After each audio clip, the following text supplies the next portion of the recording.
So when you think about winning a debate, what really comes to mind? Is it, just proving the other person wrong, Yeah. making your point stick? Or could winning be something, well, deeper?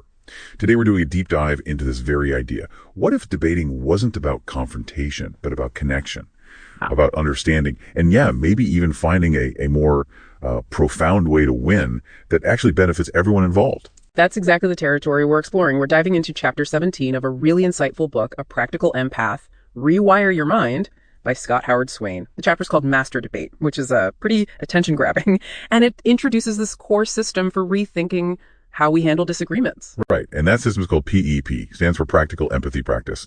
The book lays out some really powerful goals for it. It's designed to liberate our thinking, help us truly understand others. Strengthen connections. Exactly, and that leads to more responsibility in how we talk to each other, more clarity on tough issues, and it actually empowers both sides of the conversation. It does. And P.E.P isn't just philosophy, it has practical steps. For mastering debate, the key components are, first, observation without evaluation. So really listening, letting your subconscious pick up on body language without jumping to judge. Second is feeling. Recognizing your own feelings, obviously, but also making a solid guess at what the other person might be feeling. And third, values needs motive swans, trying to figure out what's driving you and what's driving them. And P.E.P simplifies this. It treats values and needs as pretty much the same thing, focusing on those core human drivers. It sounds almost backward compared to how we usually think about debate, doesn't it? Like, the book's really challenging conventional wisdom here. It's saying understanding, not just attacking arguments, could be your strongest tool, shifting the whole game. It really is a shift. The chapter even uses politics as an example, a place where arguments get heated fast, and frankly, traditional debate often just fails. What P.E.P offers is a way to, not just win the point, but to understand where the other side is coming from, address the emotions involved, and actively look for common ground. This approach can build rapport, surprisingly make your own arguments more persuasive, and just lead to way more productive conversations overall. It's not just surface level stuff. Okay, let's unpack this a bit, starting with that first core component. Understanding an opposing viewpoint. The book says P.E.P helps you actively choose to see things from their side. Like, really try to empathize with their values, their needs, think about their background, their context. It's a conscious effort, right? Absolutely. And there's a huge strategic benefit here. When you understand why they believe something, you can anticipate their points much better. You can address their actual concerns, not just argue against their words. This makes your own arguments sharper, more targeted. And sometimes it can even bridge the gap, maybe even leading to agreement, or at least finding some common ground you didn't expect. So it's not just about being nice, it's actually smarter debating. You could say that. It disarms them. If they feel understood, they're less defensive, more likely to actually hear you, instead of just planning their comeback. And that relational benefit you mentioned. Showing empathy builds trust, signals you're open, curious, respectful, which makes them more willing to listen to you too. It becomes more of a dialogue. Yeah, and acknowledging their position might stem from legitimate values or needs, not just, being difficult. That fosters a much better environment. It builds your credibility as someone genuinely seeking understanding, not just scoring points. Okay, moving to the second component. Addressing feelings. Debates get emotional. We all know that. How does P.E.P handle that heat? Well, it gives you tools to recognize and crucially acknowledge the feelings involved on both sides, and even in the audience if there is one. The book points out that our perspectives are often really rooted in our feelings, so identifying those emotions is like a key. It unlocks the door to understanding the values and needs underneath. Right. And the book has that specific rule about feelings. We don't make people feel things, we stimulate feelings. Why is that distinction so important here? That's subtle but critical. It puts the focus on personal responsibility for emotions. Saying something like, when you heard that, did you feel angry, is very different from you made me angry.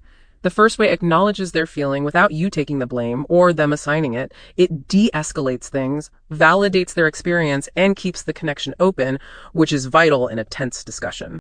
Makes sense. Okay, component number 3, which feels like the real engine of P.E.P in a debate. Understanding values and needs. It really is the heart of it, I think. When you make an effort to understand someone's core values, their fundamental needs, you're showing a deep level of respect. And that naturally shifts the conversation.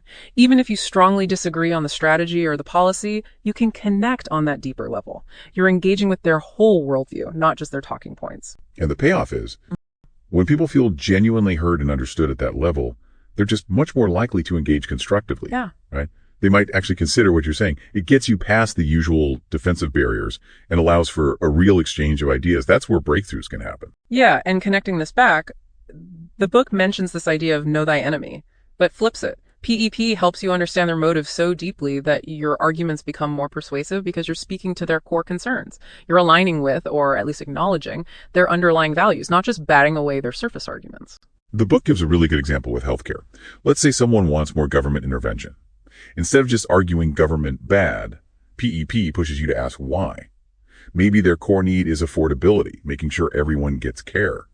Okay, once you understand that need, you can frame your argument differently. You could talk about a market-based approach, perhaps, by focusing on how competition might also lower costs and increase quality, hitting that same need for affordability they care about, maybe even tying it to a shared value like freedom of choice. Exactly. You're proposing a different path to a potentially shared goal. And crucially, this avoids building straw men, those weak versions of the opponent's argument that are easy to knock down but don't reflect their real position. It shows you're arguing in good faith, respectfully, against their actual views. That seriously elevates the whole discussion. So much of debate focuses on the clash, the disagreement. But the book argues there's usually common ground if you look for it. And P.E.P. is designed to help you find it, by uncovering those shared values and needs that often hide beneath conflicting positions. It prompts the question, what do we actually agree on at a fundamental level? There's that powerful quote in the chapter. Imagine saying something like, "It seems that we share a value for human flourishing and are merely supporting different strategies for increasing flourishing." How does that sound to you? Just posing that can completely shift the energy, right? From opponents to potentially collaborators looking at the same problem from different angles. And acknowledging their valid points along the way. Huge. It builds trust, shows you're reasonable, not just dug into your position. It actually strengthens your stance because you seem fair and willing to engage honestly. It's not weakness, it's smart engagement. It all seems to circle back to keeping an open mind, being willing to genuinely explore ideas, even ones you initially disagree with. That fosters respect and leads to better outcomes. Okay, now this part really caught my eye. Steel manning like a Superman. That sounds powerful, like taking their argument and making it stronger. It does sound counterintuitive, doesn't it? But yeah, steel manning fits perfectly with P.E.P. It's about going beyond just fairly representing their argument. It's about presenting the best, strongest, most charitable version of their argument. It demands genuine understanding and empathy even, or perhaps especially when you disagree strongly. So empathetic listening here means tuning into those deeper needs and values their argument is trying to address, even if they haven't articulated it perfectly themselves. Precisely. You listen for the underlying human motivation, the core concern, and you articulate that with clarity and respect. You give them the absolute benefit of the doubt. Wow. And the effect of doing that. It's transformative. It humanizes the person you're disagreeing with. It shifts the whole thing away from ego and winning towards mutual understanding and maybe even problem solving. It builds trust like almost nothing else. Because we really get where they're coming from. Exactly. The book gives an example in a social policy debate. Instead of jumping to rebut, you pause. You sincerely lay out their argument in its most compelling form. You touch on the emotions, the moral core, the deeply held beliefs behind it. The aim, as the book puts it, is to make empathy a robust cornerstone of constructive and compassionate human interaction. It's way beyond just a clever tactic. Okay, so to bring this down to earth, the chapter gives some practical no-nos too, like don't say you are wrong or that is wrong. Why is that such a hard stop? Because it's like slamming a door shut. It triggers immediate defensiveness. The person stops listening and just wants to defend themselves. It kills any chance of P.E.P. working. And another big one. Don't counter-argue before empathizing. Right. If you jump straight to, but here's why you're wrong, before showing you've heard and understood them, you just prove you weren't really listening. Undermines everything. The book also mentions being cautious with stats, because it can be cherry-picked, right?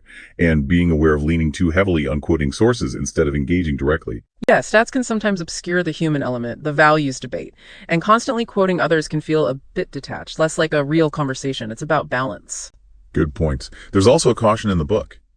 If your only goal is changing their mind, and you lack expertise or real shared interest, P.E.P. might backfire. Make them dig in. But for genuine understanding, it's gold. Exactly. It's about the intention behind using it. So, we'll see. P.E.P. in action. The chapter provides some great sample conversations. Yeah, these really illustrate it. Let's take healthcare with Alex and Jordan. Alex is against government intervention, thinks it raises prices, kills innovation. Jordan, using P.E.P., doesn't just argue back. Jordan might say something like, okay, so it sounds like efficiency, innovation, and keeping costs down are really important to you here. Is that right? And Alex confirms. So Jordan has identified those core values, efficiency, innovation, affordability. Now they have a shared starting point, even if they disagree on the how. Jordan can then say, okay, we both want affordable, innovative healthcare. Exactly, finding that shared value. Now, climate change with Taylor and Casey. Taylor's worried about the economic hit, especially for the poor. Casey uses P.E.P to reflect that back. So, economic stability and making sure solutions don't harm vulnerable people, that's top priority for you. Taylor agrees, maybe mentions human thriving. And boom, there's the common ground. Both want humans to thrive. They can then discuss how best to achieve that, acknowledging the different priorities, economic versus environmental, but starting from a shared goal. Then, gun control, Dana and Jamie. Dana values personal freedom, self-protection, feels misunderstood. Jamie uses P.E.P to validate that. I hear how much you value personal freedom and safety. Is that the core concern? Dana says yes. Now, instead of just arguing pro versus con, Jamie has opened a door to maybe discuss ways to balance liberty and public safety together. It's more nuanced. How about wealth redistribution with Sam and Riley?